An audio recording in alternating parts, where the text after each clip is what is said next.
Hi everyone, hope you're doing well. Welcome to a Saturday video. It's been a while since we've done a Saturday video, but we're doing one today. What seemed like a very quiet week in the market suddenly at the end of the week got a little bit crazy, where I wasn't able to cover the B&M news for you guys, and I said I would, so the only way I can fit that in is on a Saturday. So hope that is all okay, and hopefully you enjoy me doing this extra content. I said I'm going to have weekends off.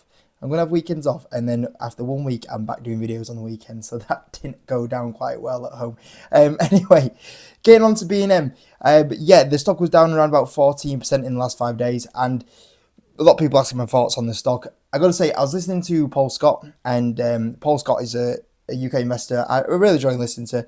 He has his Substack. I subscribe to his Substack. Great information on there, and he also does a show on Thursdays with Paul Hill on Vox Markets, and really good information on there as well, by the way. So go give those videos a watch. And his thoughts on B&M were bang on what I was kind of thinking, which is some sneaky little profit warnings coming in and numbers maybe not being where they should be. But overall, when you look at the valuation of the business, there's potential for this to do very well. And if there's any kind of if the financials slightly improve from here, the re-rating or the metric expansion that could come from this stock could see the stock still doing quite well. And, you know, the numbers aren't fantastic at the moment, but it doesn't need a lot to go right for you to do well as a shareholder. And that's ultimately my thoughts. And I was listening to Paul Hill, and he said, Paul Scott and Paul Hill, I think they both kind of had a similar thought around this, and it was same for me. So I'll give a little bit more information. Don't turn the video off. You know, I kind of giving you my thoughts there on where I'm at with B&M, but don't turn the video off, because I'm hopefully going to give you a little bit more information about B&M as well going forward. So yeah, like I said, the stock is down around about 15% in the last 5 days. After looking at the full accounts that came out, I did expect a drop. I posted on the Discord. I expected like somewhere between a 5 to 10% drop when I saw the numbers. I think a 15% drop is a bit too much done in my point of view. I don't think it should have deserved to go down that much. And the nice little bounce that we've had from that £2.50, £2.60 range is still up a little bit from its lows, but obviously given a bit of its recent bounce back again at the moment.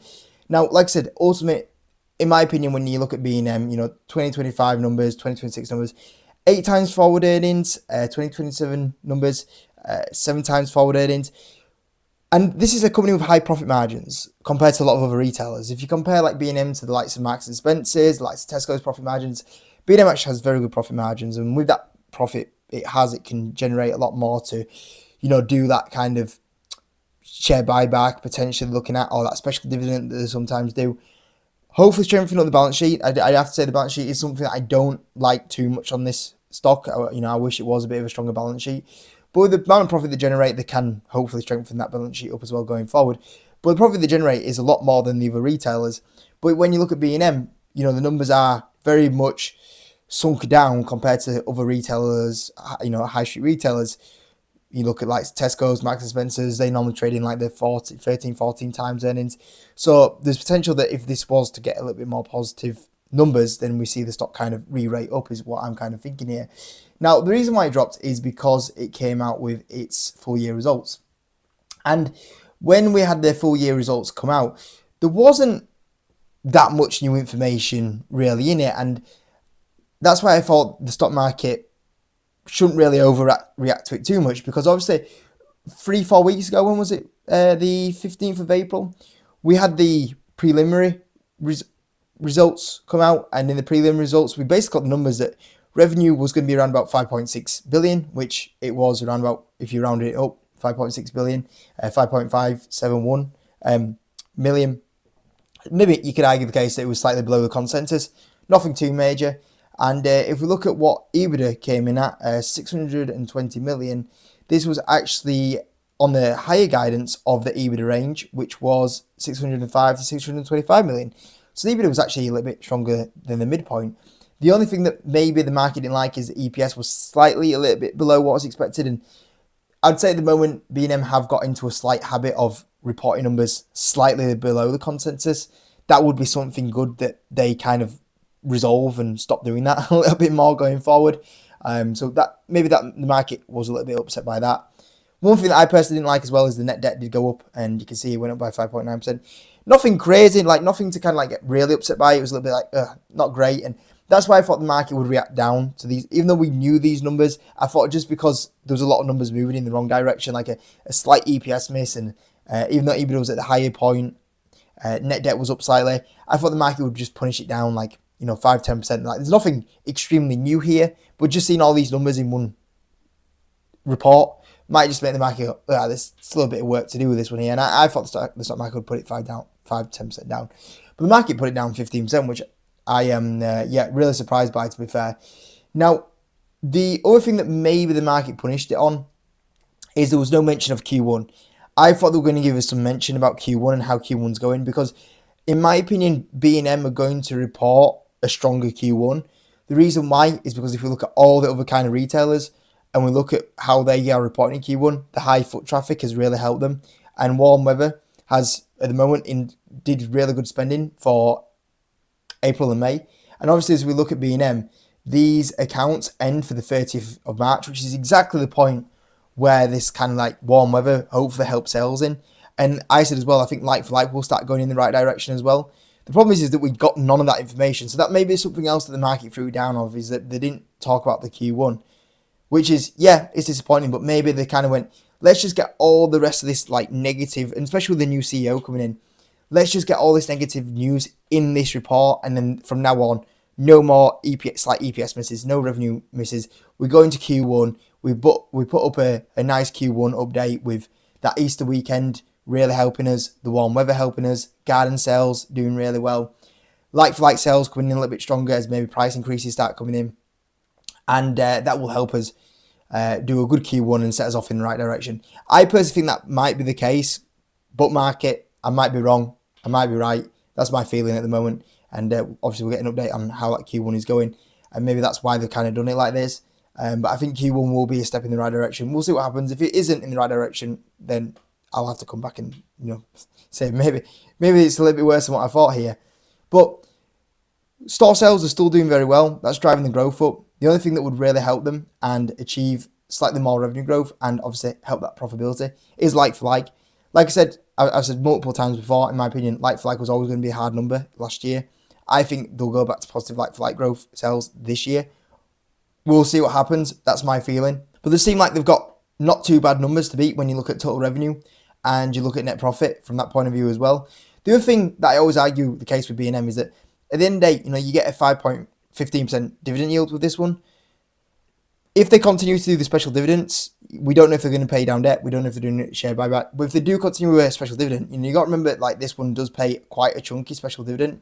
And with that special chunky dividend, you're around about a 10% dividend yield. And even if they don't pay it, you're getting a 5% dividend yield. And my case always has been with B&M is that I'm investing for this company because even if the profit and revenue stay stagnant for the next 5 years, I'm going to collect at least 25% returns in dividends. If they do the special dividends, I'm probably going to collect somewhere towards a 50% return in dividends.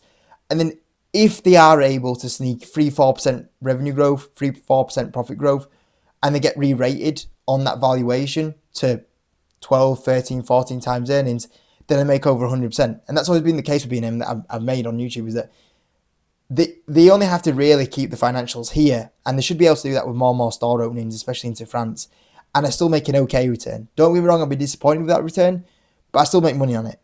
Obviously, the more exciting part is that if I do get those dividends and then I do get the share price return, that's when we do really well, and we'll see if that happens here.